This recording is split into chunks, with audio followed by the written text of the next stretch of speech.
अस्सलाम वालेकुम जी, मैं हूं ज़िया बलोच। सामीन, नए साल के पहले दिन 3 बड़े वाक़यात रूनुमा हुए। उनमें से एक जमशेद दस्ती का केस था, दूसरा खुर्रम लतीफ़ खोसा और तीसरा सनम जावेद का। इस पर आज तफ़सील से गुफ्तगू करेंगे, लेकिन ज़िम्नन मैं आज 2 दिसंबर 2024 की मंगल की सुबह होने वाली है। आधी रात से ज़ायद का वक़्त बीत चुका है, तो इस हवाले से जो सुबह पेशरफ्त होनी है, उसके हवाले से मुख्तसर मैं अर्ज़ करूँगा। 2 जनवरी 2024 मंगल के दिन 2 बड़े केसों की समाअत होनी है।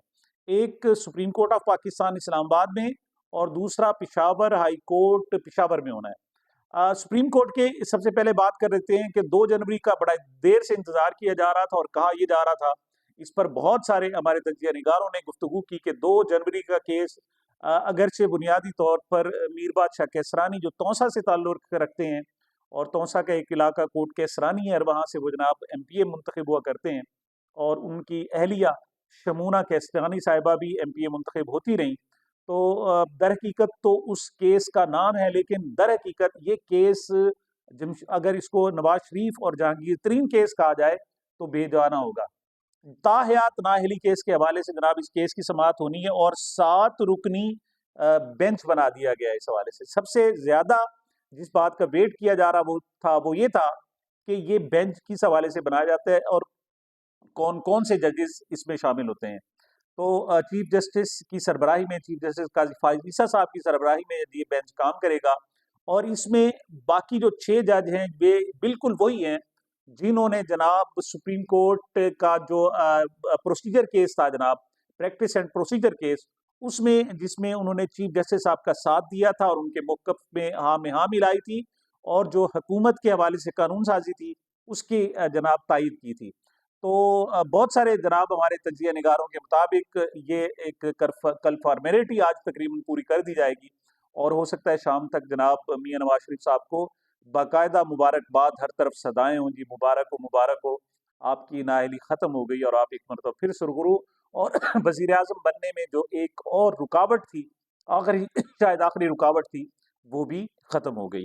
अच्छा, दूसरा जो केस है जनाब वो पेशावर हाई कोर्ट में होगा। ये इलेक्शन कमीशन ने एक दरखास्त दायर की है और उन्हें कहा है कि जल्द सुना जाए। ये केस वो है जिसमें पेशावर हाई कोर्ट ने बल्ले का इंतखाबी निशान जनाब अ जो हमारे इलेक्शन कमीशन ने ख़त्म किया था, वो पीटीआई को वापस दे दिया था और इस हवाले से इसकी समाअत जो है 9 जनवरी तक मुलतवी कर दी थी। लेकिन इलेक्शन कमीशन ने दरखास्त दी और उन्होंने कहा जी 9 जनवरी तक इंतज़ार नहीं किया जा सकता क्योंकि उससे पहले जनाब अपने सारे फैसले करने हैं। तो उस पर जनाब सुबह यानी आज दिन में ये समाअत होगी और उसमें देखते हैं कि क्या होगा। बड़ा दिलचस्प सूरत हाल हो सकती है। पीटीआई वालों को यकीन है कि ये चूंकि ज्यादती की जा रही है पाकिस्तान तहरीक इंसाफ के साथ, लिहाजा ये बल्ले का निशान पीटीआई से छीना नहीं जा सकता। लेकिन जो दूसरी तरफ का मौक़िफ़ है वो ये है कि जनाब इलेक्शन कमीशन के हाथ पाँव नहीं बांधे जा सकते और इलेक्शन कमीशन जैसे चाहेगा वो अपनी मर्जी करेगा और दरमियान में अगर पेशावर हाई कोर्ट की दरमियान में रुकावट आ गई है तो वो खत्म हो जाएगी। जी, तो 3 रेगुलर खबरों की तरफ आते हैं। मैं पहले सनम जावेद की तरफ जाऊंगा। सनम जावेद जनाब आज अदालत पेश हुई और उनका स्टाइल बड़ा शानदार था।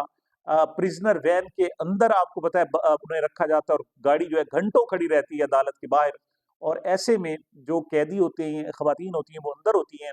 अलबत्ता बाहर से उन्हें कोई सवाल किया जाए तो अंदर प्रेजेंस का एहसास होता है और वो जवाब भी देती हैं। तो आज भी ऐसे हुआ कि जनाब सनम जावेद साहिबा ने अपनी 2 उंगली जो है ऊपर जाली में से निकाली हुई थी क्योंकि वो हाइट पर होती है और अपना चेहरा भी ऊपर नहीं ले जाया जा सकता। बाज़ औक़ात ऐसा होता है कि एक कैदी खातून दूसरी कैदी खातून को अपने कंधों पर उठाती है, तो फिर उसका जनाब सर वहाँ तक पहुँचता है और कभी-कभी वो बात भी कर लेती है। लेकिन आज उनसे जब सवाल किया गया कि जी आप इलेक्शन लड़ रही हैं? तो उन्होंने कहा जी हाँ जी लड़ रही हूँ। तो उन्होंने कहाँ से लड़ रही हूँ? उन्होंने कहा जहाँ से मरियम नवाज़ लड़ेगी, मैं वहाँ से इलेक्शन लड़ रही हूँ। तो इस पर जनाब बड़ा मतलब कहका-सा भी बुलंद हुआ और साथ उन्होंने कहा जी कि ये मेरे कागज़ात मुस्तरद कर रहे हैं, मुझे डरा रहे हैं, धमका रहे हैं, ये मैदान में क्यों नहीं आते? बहरहाल काफ़ी इंतज़ार के बाद जब सनम जावेद साहिबा को उस प्रिज़नर वैन से बाहर निकली तो उनको हथकड़ियाँ नहीं थी, साहबज़ादा ख़वातीन को हथकड़ियाँ नहीं होती। तो उन्होंने सबसे पहली जो ऑब्ज़र्वेशन थी कि एक वो बिल्कुल जैसे हशाश बशात होती हैं, और जैसे बंदा जनाब नहा धो के और बड़ा तैयारी करके जनाब आ रहा होता है, तो वो प्रिजनर वैन से इस तरह निकली जैसे जनाब वो अपने घर से निकल कर आ रही हैं। और ये एक खुशगवार एहसास था। उनके जो साहब उनके वालिद थे, वालदा थी, दूसरे बहुत सारे थे, उनके वकला भी वहाँ मौजूद थे, उनके लिए बड़ा खुशगवार एहसास था। क्योंकि जब थका हारा कोई निकले, जिस पर मुर्दगी तारी हो जनाब, जो बोल ना सके, जो बात ना कर सके, जो मुरझाया हुआ हो, जो परेशान हो, तो ऐसे में जो उसके दोस्त अहबाब होते हैं वो भी परेशान हो जाते हैं। लेकिन सनम जावेद पर ऐसे कोई आसार नहीं थे। और सबसे दिलचस्प बात ये थी कि सनम जावेद ने जो अपनी जैकेट पहनी हुई थी, कपड़ों के ऊपर जैकेट पहनी हुई थी, उस पर इमरान खान की बाकायदा खाकों वाली तस्वीर बनी हुई थी। तो वो जनाब ऐसे लग रहा था जैसे कोई पंजाबी फिल्मों की सूरत हाल होती है, और एक मुटियार निकल कर जनाब आती है और वो कहती है कौन है जनाब तू। तो इस किस्म की सूरत हाल थी। वो ललकारते हुए बाहर निकली और अपने वकला के साथ वो अदालत आई, और वहां पर जनाब काफी देर बाद ठहरी भी सही। तो इस पर जनाब उनका मजीद जिस्मानी रिमांड तलब किया गया था। और ये केस क्या था कि मुस्लिम लीग नून हाउस पर हमले का, 9 मई में मुस्लिम लीग नून हाउस पर हमले का ये आखिरी केस था जिसमें जनाब उनकी गिरफ्तारी डाली गई थी। हो सकता है उसके बाद भी गिरफ्तारियां डाल दी जाएं। तो इसमें जनाब 2 रोज़ा लिया गया था, और ये 2 रोज़ा जिस्मानी रिमांड के खात्मे पर उन्हें अदालत लाया गया था। तो उसका मजीद रिमांड तलब किया पुलिस ने, और पुलिस पहले रिमांड में क्या कर चुके हैं वो कुछ कुछ ना बता सके। बहरहाल अदालत ने जनाब वो फैसला कुछ देर के लिए महफूज किया और बाद में सुना दिया, और उनका 1 रोज़ा और जिस्मानी रिमांड दिया गया है। लिहाजा आज फिर सनम जावेद को अदालत लाया जाएगा। और मुझे एक खदशा है, वो मैं आज आपको पहले ही बता रहा हूँ, वो ये है कि आज शायद जब सनम जावेद आएँ, तो उनकी वो हालत ना हो कल जो फ्रेशनेस थी और जनाब हशाशियत बशाशियत थी। शायद वहाँ के जो लोग हैं, जो पुलिस हैं, और जनाब जिनके जिस्मानी रिमांड में उनको दिया गया है, शायद उन पर बहुत ज़्यादा रात को चढ़ाई की गई है, और उन्हें कहा गया है कि एक लड़की को आप नहीं सँभाल सकते। और इत्तलात हैं कि शायद उनके साथ जो आज रात है, वो कुछ अच्छा सलूक शायद ना किया जाए और उनके साथ ना हो, और शायद सुबह जब आएँ तो उनकी वो हशाशियत बशाशत ना हो। बहरहाल ये आज जब सुबह आएँगे तो उनको देखा जाएगा। दूसरी बात करते हैं जनाब खुर्रम लतीफ़ खोसा साहब के हवाले से। सरदार लतीफ़ खोसा साहब के साहिबजादे हैं, खुद भी एमपीए के कैंडिडेट हैं, और उनको जनाब गुज़श्ता शाम को, यानी 31 दिसंबर की शाम को तकरीबन 9 बजे उनको गिरफ्तार किया गया, और ये तमाम टेलीविज़न चैनल्स पे चला और बाकायदा उनकी गिरफ्तारी ज़ाहिर की गई। और लतीफ़ खोसा साहब रात को ही बाकायदा मुज़ंग चुंगी थाने पर भी पहुँचे।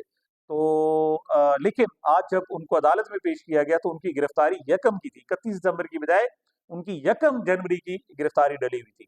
तो इसका मतलब है सारे टीवी चैनल्स गलत कह रहे हैं, और उनकी जो गिरफ्तारी और उनकी फुटेज और उनको जनाब थाने में रखना है, वो गलत था, इस लिहाज से देखा जाए। तो और दूसरा पता ये चला कि जनाब ये वक़ूआ जो है, वो थाना मज़ंग चुंगी का नहीं है, बल्कि थाना मज़ंग चुंगी के जो जनाब पुलिस सब इंस्पेक्टर हैं, उन्होंने तो जनाब कर्टेसी में उनको धर लिया, और उन्होंने कहा जी ये तो बड़ा दहशतगर्द है जनाब, ये काबू नहीं आ रहा था, और मैंने इनको काबू करके और साथ मुकदमा भी दर्ज कर दिया गया। तो आज जनाब जब लाया गया खुर्रम लतीफ़ खोसा साहब को, उनके एक हाथ में हथकड़ी थी, लेकिन उन्होंने दोनों हाथ जनाब ऊपर उठाए हुए थे और विक्ट्री का निशान बना रहे थे।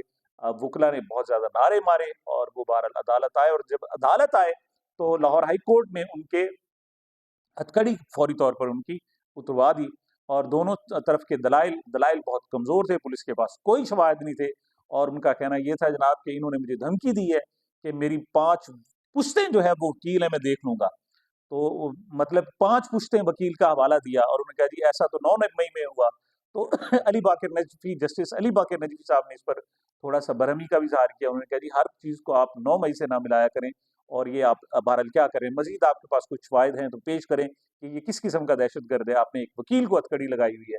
तो उन्होंने कहा जी एक आम शख्स और वकील में कोई फ़र्क नहीं है, कानून सबके लिए बराबर होते हैं, लेकिन अगर आम शख्स को हथकड़ी लगाई जा सकती है तो इसको भी। उन्होंने कहा जी शवाहिद लाएँ, तो शवाहिद जनाब पुलिस के पास नहीं थे, और कुछ देर के लिए फैसला महफूज किया गया, और रात को तकरीबन 9:30 बजे ये एक फैसला सुना दिया गया, जिसमें इस मुकदमे को खारिज कर दिया गया और खुर्रम लतीफ़ खोसा को बाइज़्ज़त बरी किया गया।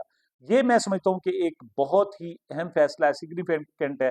पहले तो आमतौर पर ऐसा होता नहीं है कि जब लाहौर हाई कोर्ट तलब करे और पुलिस उनको आकर पेश कर दे, बल्कि लाहौर हाई कोर्ट ने एक मरतबा जनाब तलब किया था कुछ पीटीआई के रहनुमाओं को, और उसके पीछे जनाब लोग भागते रहे थे, लेकिन जो इस्लामाबाद पुलिस है और लाहौर पुलिस है वो उन्हें लेकर इस्लामाबाद आ गई थी और बाद में कुछ भी नहीं हुआ था। लेकिन मैं समझता हूँ कि वकला के हवाले से थोड़ा बहुत रिगार्ड भी मौजूद है और वकला आपस में मुत्तहिद भी हैं, और शायद हुकूमत को एहसास भी है कि अगर वकला इस तरह खुल कर आ गए और उन्होंने अपनी ज़ाती मसला बना लिया, तो शायद उसमें जो हुकूमत है उसके लिए पोजीशन कुछ कमज़ोर हो जाएगी और उसका फ़ायदा डायरेक्ट तहरीक इंसाफ को मिलेगा। लिहाजा उन पर थोड़ा-सा हाथ हौला रखा जा रहा है जनाब। आखिरी बात करते हैं जनाब जमशेद दस्ती साहब के हवाले से आज सारा दिन सोशल मीडिया पर बड़ी कंट्रोवर्सी रही, और जमशेद दस्ती साहब के जो पुराने बयानात हैं, जो उन्होंने इमरान खान के खिलाफ दिए हुए हैं,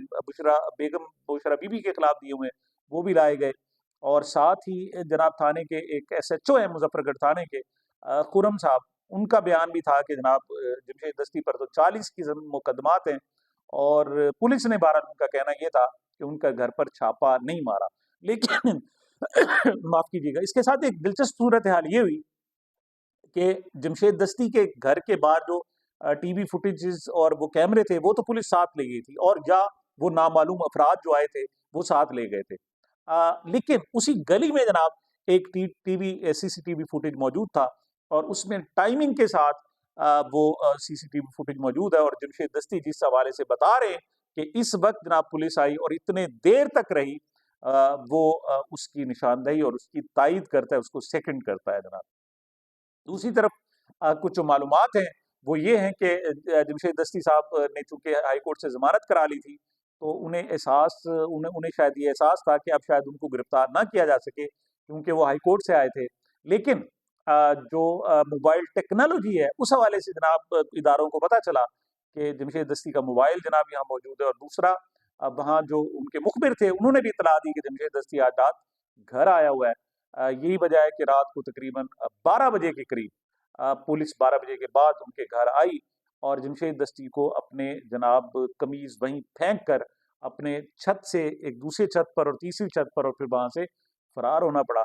और जो वहाँ के लोग हैं, वहाँ के जो हमसाए हैं, वो इस बात की तस्दीक करते हैं कि बाकी बड़ी तादाद में गाड़ियां यहाँ मौजूद थीं, वीगो डाले भी मौजूद थे, और जनाब जो जमशेद दस्ती साहब की घर में बाकी छापा मारा गया। अब अंदर क्या हुआ है? अंदर जमशेद दस्ती साहब एक बहुत बड़ा इल्ज़ाम लगा रहे हैं। वो कहते हैं जी मेरी बीवी को बेलिबास किया गया। वो उनकी बीवी जो बिल्कुल शरई पर्दा करती हैं, और एमफिल हैं, वो पढ़ी लिखी हैं, और पठान फैमिली से उनका ताल्लुक है। तो कहा जा रहा है जनाब कि ये एक बहुत बड़ा इल्ज़ाम है। और लेकिन जो अंदर के हकाइक बताते हैं, और जो जो लोग जो तकरीबन 40 के लोग वहाँ छापा मारने वाले थे, उनके ज़राए और दीगर ज़राए से जो एक ओवरऑल पिक्चर बनती है, वो ये है कि जो छापा मारने वाले थे, उनको यकीन था कि चंद लम्हे पहले जमशेद दस्ती वहाँ मौजूद था, और लेकिन वो जमशेद दस्ती उनसे हाथ से निकल गया। इस पर उन्हें जनाब सबसे ज़्यादा तकलीफ थी। और दूसरी बात ये थी कि जो जमशेद दस्ती का मोबाइल था, वो भी उनके हत्थे चढ़ गया था, और जो इस बात की निशानदेही करता था कि जमशेद दस्ती अभी थोड़ी देर पहले मौजूद था। इस पर हुआ ये कि उनकी जो अहलिया ने मज़ीद अपने मोबाइल से उनकी कोई फुटेज बना ली, और उनको तोड़-फोड़ करते हुए या बात करते हुए इस किस्म की, और बाद में जनाब वो फुटेज जो उन्होंने एक कैमरे को ख़ास जगह पर लगा रखा हुआ था, वो भी पकड़ा गया, और वो जो मोबाइल था, तो इस पर जनाब फिर उनसे पूछा गया कि मज़ीद आपने मोबाइल कहाँ रखे हैं, मज़ीद कहाँ हैं? तो इस पर उन पर हाथ भी उठाया गया, उन पर तशद्दुद भी किया गया, और जब उन्होंने मज़ाहमत की, तो उनके कपड़े फट भी गए। अब जमशेद दस्ती कह रहे हैं, उनको बरहना किया गया, बेलिबास किया गया, और जो वहाँ लोग बता रहे हैं, वो ये है कि वाक़ई उनको जनाब मज़ाहमत हुई, और उनके जनाब कपड़े फटे। अब ये किसी हद तक तो जनाब उसे मिलता है, और ये बात तो यही है कि एक खातून पर एक साबिक जो 4 मरतबा एमपीए रहा है, एमएनए रहा है, उनकी अहलिया के साथ आप इस किस्म का सलूक करते हैं, तो इससे और ज़्यादा बेइज़्ज़ती और बेतज़लील और बेतौकीरी क्या हो सकती है। बहरहाल रात गए तक जनाब चीफ जस्टिस साहब से बार बार जमशेद दस्ती साहब अपने सोशल मीडिया पर, मुख्तलिफ यूट्यूब चैनल्स पर वो आकर कहते रहे कि चीफ जस्टिस साहब नोटिस लें, लेकिन उनका नोटिस नहीं लिया गया। अलबत्ता जो दूसरी तरफ है, वो जमशेद दस्ती के जनाब नैरेटिव को और उनके क्लेम को रिजेक्ट करने के लिए और जनाब उसको ख़त्म करने के लिए प्रोपेगेंडा अलबत्ता होता रहा। लेकिन ये एक वो वाक़या है जिसने पूरे पाकिस्तान को, ना सिर्फ बल्कि पूरी दुनिया को जोड़ के रख दिया है और ये इंटरनेशनल न्यूज़ के तौर पर आया है। मैं इस बात पर हैरान हूँ कि इस किस्म के हथकंडे क्यों इस्तेमाल किए जा रहे हैं, कि वो काम किए जा रहे हैं जिससे इलेक्शन बदनाम हो, जिससे सूरत-ए-हाल संगीनी ज़ाहिर हो। तो इस पर मेरी एक छठी कहती है कि जानबूझकर किया जा रहा है और इसका मकसद इलेक्शन को मुलतवी कराना हो सकता है। तो ये जनाब अब तक की अहम खबरें थी। मुझे मेरे चैनल को अपनी मोहब्बतों और दुआओं में याद रखिएगा। मिलते हैं छोटे से वक्फे के बाद।